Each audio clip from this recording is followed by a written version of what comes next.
Welcome back to the cryptowrld channel, everyone. My name is Josh, and right now the Bitcoin price is potentially flipping this previous resistance into new support, which I'll be talking more about in just a moment, alongside the short-term Ethereum chart. And we also have some other important patterns to pay attention to moving forward, so definitely watch this video to the end so that you don't miss out on any of this important information.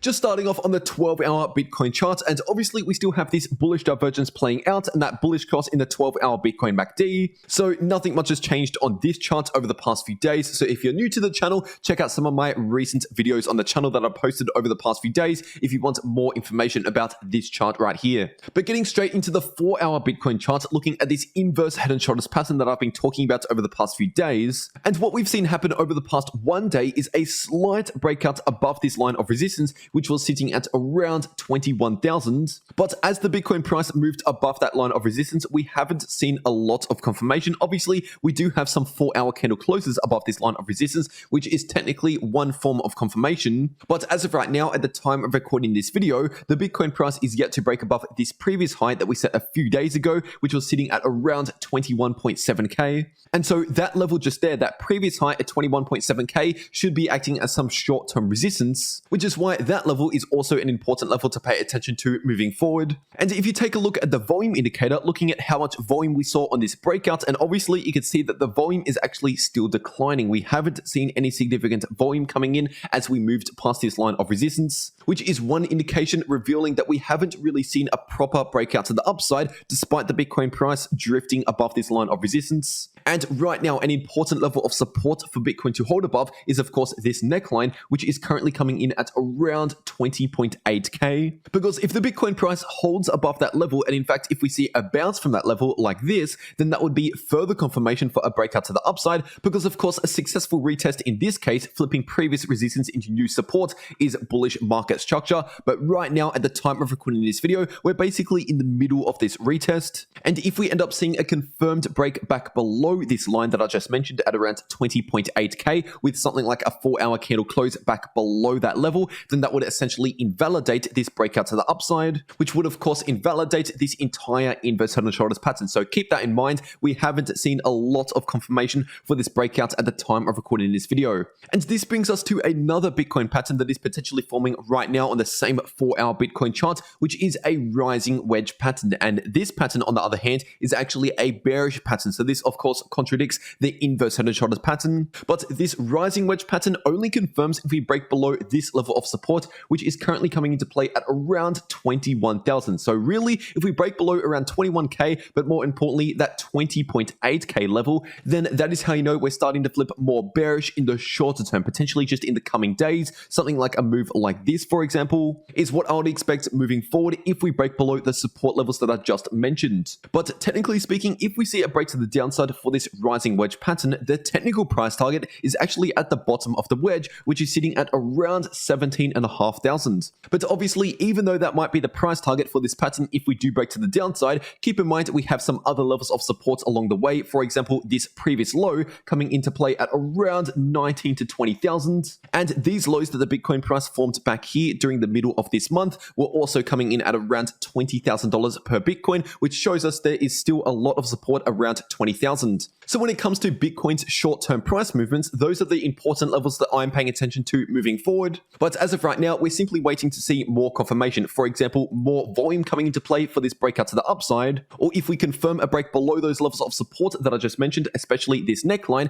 then we could see a movement to the downside. And in that scenario, I would expect the Bitcoin price to revisit that 20k low. And if we confirm a break back below this previous low, which is coming in more specifically at around 19.7k, then it's entirely possible we could revisit that $17,500 low. And because I already know I'm probably going to get some comments on this video telling me that I'm just predicting both directions. And for those people, I recommend doing a little bit more research into how trading works, because of course, when it comes to trading these short-term fluctuations, we need to look for confirmations of breaks above resistance or breaks below support, for example. So let's just say if we confirm confirm a break above significant resistance, then that might be a signal to enter into a long trade, for example, just in the shorter term, or a confirmed break back below support could be a signal to enter into a short position. So that way, it's actually possible to make money no matter what direction the price moves, as long as you know your levels of confirmation and your price targets in both directions. But obviously, zooming back out to that 12-hour Bitcoin chart, and this all falls in line with that slightly larger time frame, showing a lot more choppy sideways price action to come.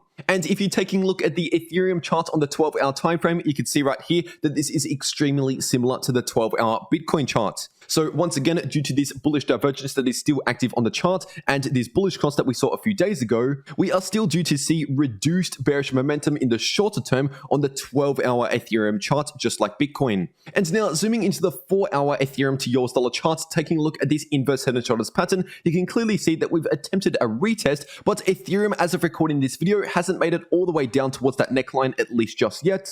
And by the way, this neckline is coming into play at around 1,130 to 1,140, and it is important for Ethereum to hold above that price level just there, because once again, if we confirm a breakback below the neckline, that would invalidate this breakout for the inverse head and shoulders pattern, which would invalidate the price target I spoke about yesterday. But as of right now, for the Ethereum to US dollar chart, at least in the immediate shorter term, Ethereum is looking a little bit stronger than Bitcoin due to the fact that we have broken above that previous high that we set a few days ago, which was coming into play at just below 1.2k. But keep in mind, we still have these levels of resistance that we formed during the middle of this month, and those levels are coming into play at around 1250 to 1280. So that would be the next short-term range of resistance for Ethereum that I'm paying attention to moving forward. And while we're on the 4-hour Ethereum chart, technically speaking, the price of Ethereum is also forming a rising wedge pattern, which once again is technically a bearish pattern, because more often than not, it breaks to the downside, but sometimes around 30% of the time, it breaks to the upside, so keep that in mind. But anyway, this line of resistance is coming into play at around 1250 to 1260, so pretty close to those previous highs that I just mentioned. And this line of support is coming into play at around 1150 approximately, which is pretty close to the neckline for this inverse head and shoulders pattern. So once again, if we confirm a break back below that neckline, which would also confirm a break to the downside from this rising wedge pattern, that would be the short-term bearish scenario where we could see a continued move to the downside in the shorter term in the coming days for Ethereum if we break below that level of support. And once again, the technical price target for a rising wedge pattern is the bottom of the wedge, which is coming in at around $900 per Ethereum, but we also have other levels of support to pay attention to. For example, this previous low that we formed a few days ago coming into play at around 1,040 to 1,050. And another reason why this $1,050 support level for Ethereum is important is due to the fact that that is where the 38.2% Fibonacci level is coming into play on the weekly Ethereum chart when you're bringing out the Fibonacci retracement tool from the March 2020 low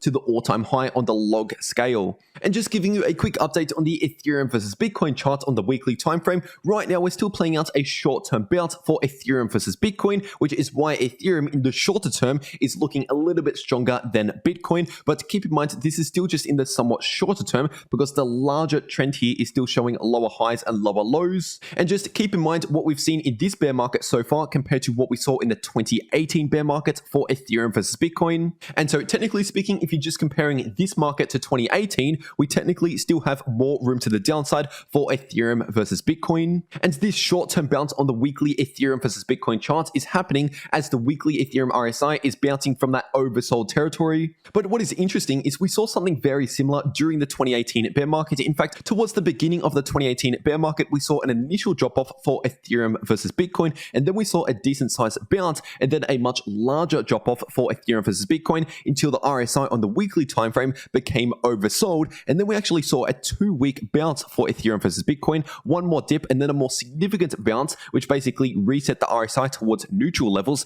giving us more room to the downside later on for one last significant leg to the downside for Ethereum versus Bitcoin. And if you're looking at this bear market so far, we've seen that initial move to the downside, a bounce back up, and then a slightly bigger move to the downside, somewhat similar to what we saw back here in 2018. And right now we're potentially at that stage stage if we were to compare the current stage in the market to what we saw last time. But keep in mind, just because something played out a certain way last time, it doesn't guarantee we're going to see the exact same again moving forward. But we can still use this just to give us an insight of what we could expect moving forward based on previous markets. And if you found this video useful, be sure to leave a like and subscribe down below. And also make sure to check out this video popping up right here if you want to know how to keep making money in crypto no matter what prices are doing. But anyway, that is everything that I have to say for today. I really hope you enjoyed it, and I'll see you all in the next video.